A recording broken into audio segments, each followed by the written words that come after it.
First up is our arts segment here on Impact with Philip Morris, our host.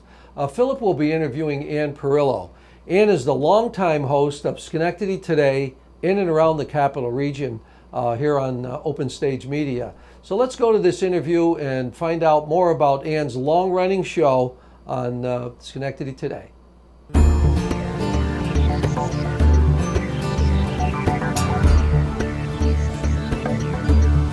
Welcome to Impact. I'm Philip Morris, CEO of Proctors, and your interviewer and host today for the arts segment. Our guest is an amazing lady, Ann Parillo, the director, producer, gopher, publicist for Schenectady Today, and you have been for 15 years. 15 years. Yeah, every week. How many episodes is that? 743 was the last one we did. 743 episodes on public access television. Yeah. Incredible. Is there anybody anywhere that's even close to this kind of I'm sure. In the realm of the world, yes, I'm sure someone is, but I don't know who it is. And so this show is so that you can tell us who's close, right? If you have somebody who's close, tell us, because we're going to shoot them. But there are a lot of you've dedicated seen people. So much. Yeah. I mean, you've interviewed and talked to so many people over such Absolutely. a long time. What overarching impressions? What are some of your overarching impressions about the community, about organizations, about life? What a great question, because what I've learned is there are so many wonderful people in our community doing amazing things that don't get more than a 2-second soundbite on regular television. And that's what I want to do. I want to really get them out there and say, tell me about it. And I'll give them 10 minutes, but still, you can get your message out in 10 minutes, right? We're doing a 10 minutes. Right. Yeah. So what kind of people, what kind of things have knocked you out?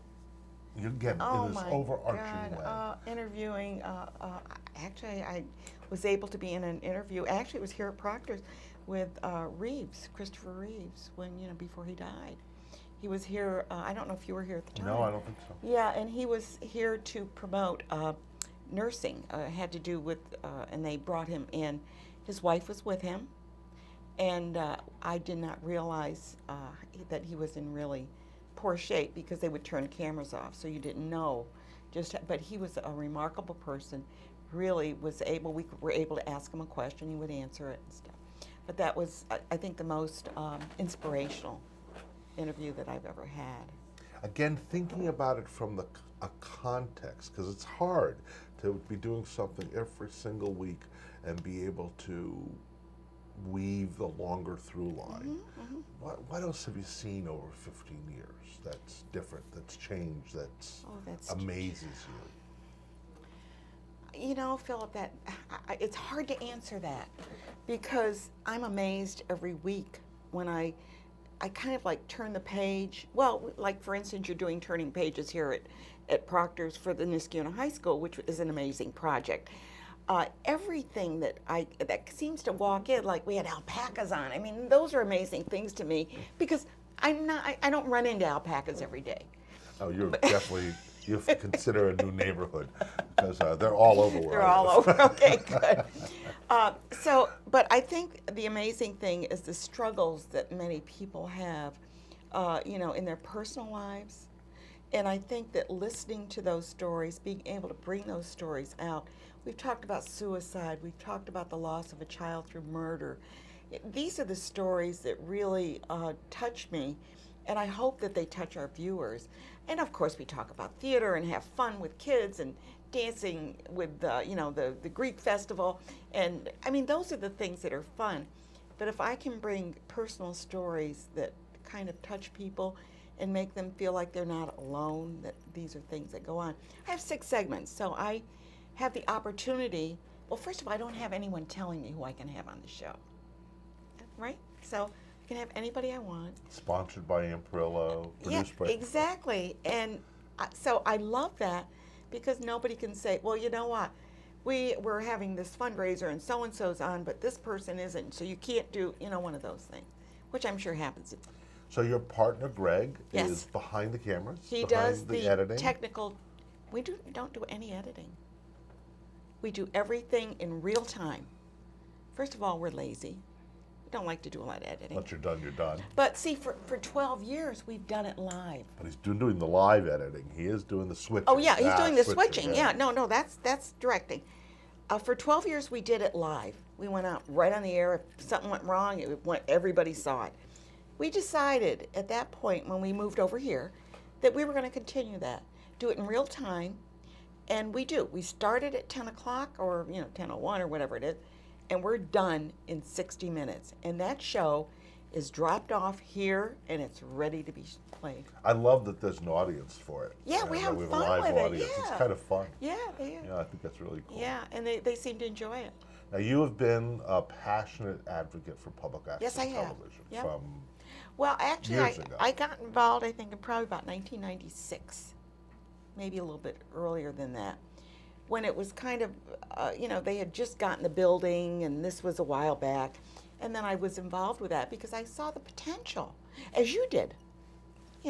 We see the potential of what we can do So for our how do community. you, what's changed in that environment? What do you see having changed in the notion Oh, of public big access? changes, because people are not always relying on their TV set. They're like we are on the internet. I mean, that Zeb streams the stuff, or OSM streams the stuff. So it's right out there. They can look at their iPad or iPhone or whatever it is that they look at, and they can watch it on that. Also, you can tape it and store it on YouTube. So therefore, your show has a bigger life. Like Impact is on YouTube. Right.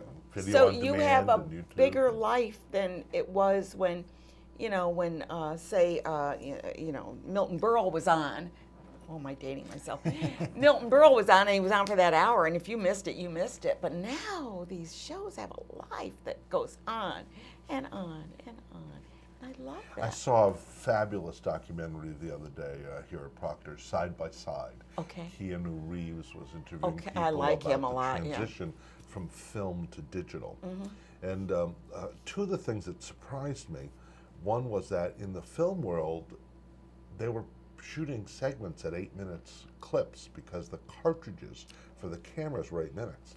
And that in the digital world, that actually expanded. Yeah. And so actors were going, wait a minute, I'm tired. Yeah, I used I'm to done." get a break after 8 minutes. I need a cup of coffee. Exactly. That Or a was glass of wine. Something I had no clue about. But the second thing, which ties into what you said, is the archival issues that are enormous. And one person committed to digital shooting said, well, when we archive something now, we archive it with a player because Oh, you never know. you never know. You There got may an not be MP3 enough- and now you MP4, and what's no what way we to got do now. it, And yeah. I mean, people have said to me, well, we had the first of all the tapes, the big round tapes. Then we went to cassettes, eight tracks, and then we went to the regular cassettes. Then we went to CDs. Oh no! First, then we went to those great big discs. laser discs.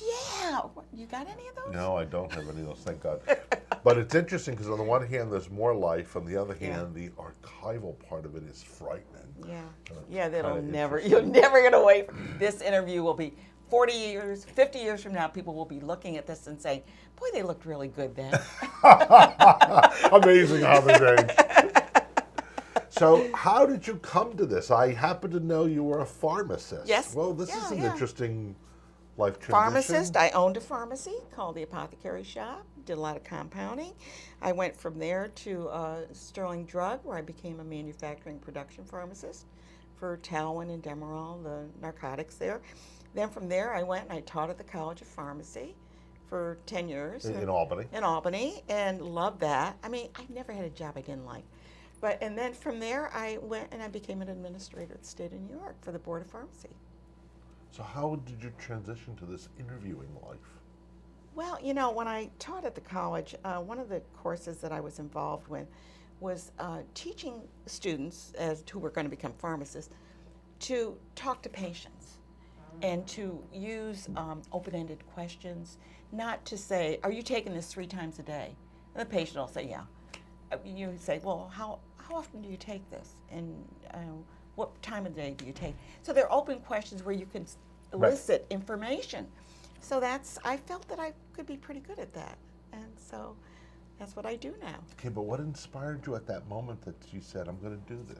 Oh, because they said we need a host for every day of the week. You want to take a day. I get it. So it was part of this. Tag, you're in. And so when you started one day a week, Yeah. did you have a clue you'd end up doing something? No, I figured maybe a year. This will kind of get them off, get them started, jumpstart them. And then pretty soon this one fell off, and this one fell off, and this one fell off. And then they'd bring in somebody else, and then this one would call up and say, I can't make it in. And they'd call me at 10:30 at night and say, you'll have to do a show tomorrow. And I says, okay, who are their guests? She says, oh, they don't have any. Okay, and so, I would go over to City Hall and tag, we do a show. So, funny. yeah, and then I just kept doing it. Everybody else stopped, pretty much. And I think it takes a commitment. Not that other people don't have a commitment, I don't mean that. But it can be very exhausting, and it can be very frustrating at times. But, Greg is such a fabulous support. I mean, just great. And I want to also give a shout out to Dick Patrick, who's been with us 15 years. He does audio and video and camera. Nina Rendinello, who's been a floor manager for 15 years, and Greg Millette, who's been doing it for 15 years. We've got a team that we just... Your guys are amazing. Yeah, Absolutely amazing. yeah. Fabulous work. Yeah. Fabulous work. I can't help but have to close with go. a song that's in my head. Uh-oh. Still standing, still standing, still standing after all these years. That's Ann Parillo, the executive, the producer, the director, the person who makes Schenectady Today happen and has for 15 years. Yeah. Thank you for joining us at Impact. I'm Philip Morris. Next up is our government segment where I'll be your host, Nick Barber. I'll be interviewing John Ellis. John is an attorney and a family court magistrate from Tupper Lake, New York. And Mr. Ellis is running for Supreme Court Justice in the 4th Judicial District. And that's a big, sprawling district of 11 counties running from Schenectady County all the way up north. So let's watch this interview and learn more about John Ellis.